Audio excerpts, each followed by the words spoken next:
दोस्तों आज मैं आपको एक इम्पॉर्टेंट चार्ट पैटर्न समझाने वाला हूँ। इस चार्ट पैटर्न को बोलते हैं असेंडिंग ट्रायंगल पैटर्न। ये ट्रायंगल पैटर्न का ही एक हिस्सा है।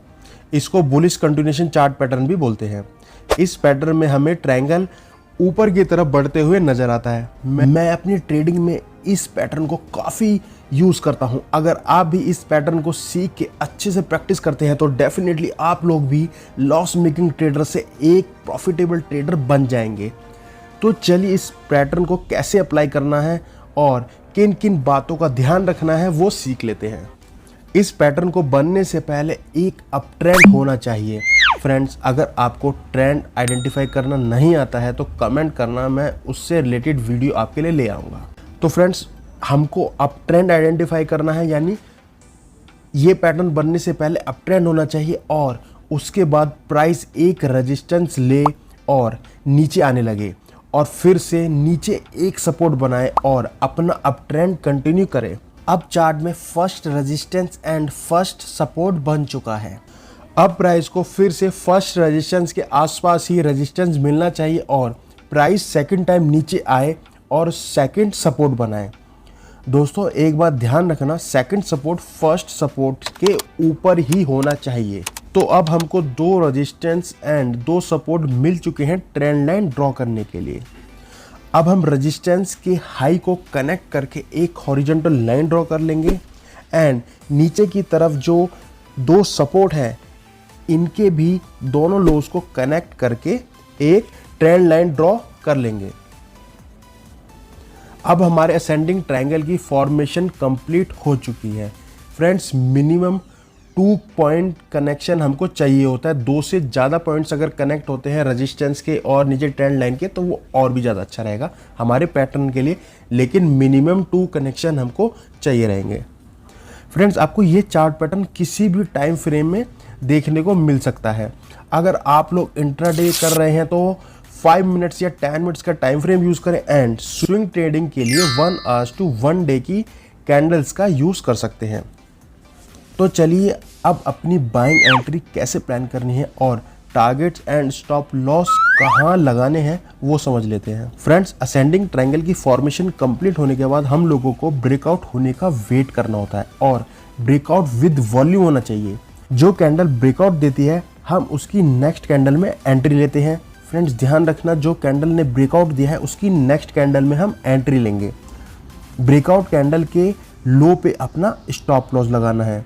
इस चार्ट में आप लोग देख सकते हैं हम लोगों को ब्रेकआउट कैंडल को फॉर्म होने देना है और उसकी नेक्स्ट कैंडल में ही एंट्री लेनी है। अब लास्ट पॉइंट आता है प्रॉफिट बुकिंग कहाँ करें, यानी टारगेट्स कैसे लगाएं। तो दोस्तों, टारगेट्स लगाने के लिए मैं 2 तरीके यूज़ करता हूं और आपको दोनों बता देता हूं। पहला तरीका आता है जो टेक्निकल एनालिसिस से निकलता है, यानी कैसे निकालते हैं, ट्रायंगल के फर्स्ट रेजिस्टेंस और फर्स्ट सपोर्ट के बीच का जो डिफरेंस है, यानी जितने पॉइंट का डिफरेंस है उसे निकाल लेंगे और उतना ही टारगेट हम ऊपर लगा देंगे। तो ये हमारा टारगेट हो जाएगा। अब एक एग्जांपल समझ ली, अगर रेजिस्टेंस और फर्स्ट सपोर्ट, जो फर्स्ट रेजिस्टेंस और जो फर्स्ट सपोर्ट का डिफरेंस है, अगर उनके बीच में 20 पॉइंट का डिफरेंस है तो हमारा जो टारगेट है वो 20 पॉइंट्स का हम रखते हैं। और जो दूसरा और जो मेरा फेवरेट तरीका है फ्रेंड्स, वो तरीका है रिस्क टू रिवॉर्ड के बेसिस पे अपना टारगेट सेट करना। मैं जनरली 1:1.5 या 1:2 RR फॉलो करता हूँ इंट्राडे में। फॉर एग्जांपल, अगर स्टॉप लॉस 10 पॉइंट्स का है तो मैं 15 पॉइंट्स या 20 पॉइंट्स कैप्चर करता हूँ depending upon the various factors. तो आप भी इस RR वाले तरीके को फॉलो कर सकते हैं। ये बहुत अच्छा तरीका और मुझे बहुत अच्छा रिजल्ट देता है। आप भी, अगर आपको ज़्यादा एक्सपीरियंस नहीं है तो आप 1:1.5 ही टारगेट को अचीव करने की कोशिश करें और जैसे जैसे आपका एक्सपीरियंस बढ़ता जाए तो आप अपना रिस्क टू रिवॉर्ड अपने हिसाब से एडजस्ट कर सकते हैं। तो चलिए फ्रेंड्स, अब सीधा चार्ट के ऊपर चलते हैं, यानी अब हम कोई स्टॉक देखते हैं और उसके अंदर देखते हैं कि ये फॉर्मेशन कैसे बनी और हमने कहाँ एंट्री ली और हमको टारगेट मिले या नहीं मिले और स्टॉप लॉस हमने कहाँ लगाया। अब हम इसकी प्रैक्टिकल अप्रोच देख लेते हैं। मैंने आप लोगों के लिए HDFC बैंक का चार्ट ओपन कर लिया है, यहाँ पर आप देख सकते हैं। अब देखिए, हमारा पहला क्राइटेरिया यह था कि शेयर एक अप ट्रेंड के अंदर होना चाहिए। तो फ्रेंड्स, ये अप ट्रेंड के अंदर है। अब हम देखते हैं कि इसके अंदर असेंडिंग ट्रायंगल की फॉर्मेशन कहाँ पर हुई है। तो मैंने आप लोगों के लिए ड्रॉ कर लिया है, अब इसको समझते हैं। देखिए यहाँ पर ये अपना मॉर्निंग में शेयर ओपन होता है और यहाँ पर ऊपर जाता है और यहाँ पर एक अपना फर्स्ट रेजिस्टेंस बनाता है।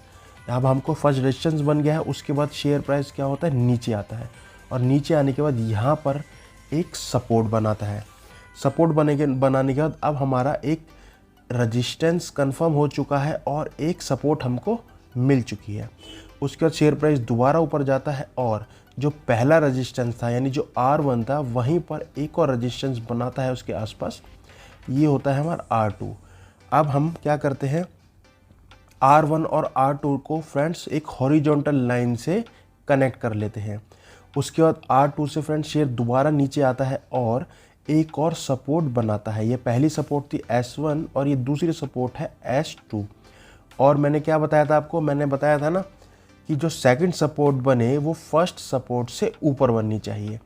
और जब दूसरे सपोर्ट बनाता है, अब हम क्या करते हैं, एक ट्रेंड लाइन को ज्वाइन कर देते हैं दोनों सपोर्ट को कनेक्ट करते हुए। अब हमारी असेंडिंग ट्रायंगल की फॉर्मेशन कंप्लीट हो चुकी है। अब हमको देखना है ब्रेकआउट। अब हमको ब्रेकआउट कैंडल आइडेंटिफाई करनी है। देखिए फ्रेंड्स, हमको ये कैंडल मिलती है ब्रेकआउट। मैं आपके लिए थोड़ा सा जूम भी कर देता हूँ। तो फ्रेंड्स ये रही हमारी ब्रेकआउट कैंडल। आप देख सकते हैं ये यहाँ पे हमको ब्रेकआउट मिला है और नीचे आप वॉल्यूम से भी कंफर्म कर सकते हैं, इसके अंदर एक अच्छा खासा वॉल्यूम है।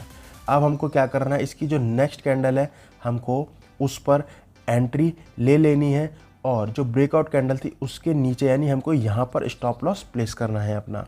और अब हमको टारगेट लगाना है। टारगेट लगाने के दो तरीके थे, 1:2 रेशियो और दूसरा जो ये यहाँ पर सपोर्ट 1 और रेजिस्टेंस 1 और सपोर्ट 1 का जो डिफरेंस था, हम इसको भी अपना टारगेट मानकर इतने ही पॉइंट ऊपर कैप्चर कर सकते हैं। तो फ्रेंड्स हमारा यहाँ कहीं हमारा टारगेट हो जाता और हमको वो बहुत इजीली मिल जाता। आई होप फ्रेंड्स आपको चीज़ें काफ़ी अच्छे से समझ आई होंगी और मार्केट में इसी तरीके से चीज़ें प्राइस एक्शन काम करता है। आपको जब भी असेंडिंग ट्रायंगल की फॉर्मेशन मिले तो आप ट्रेड जरूर लीजिएगा और इन बातों का ध्यान रखिएगा। So that is it friends, do like, share and subscribe to my channel for more informative videos.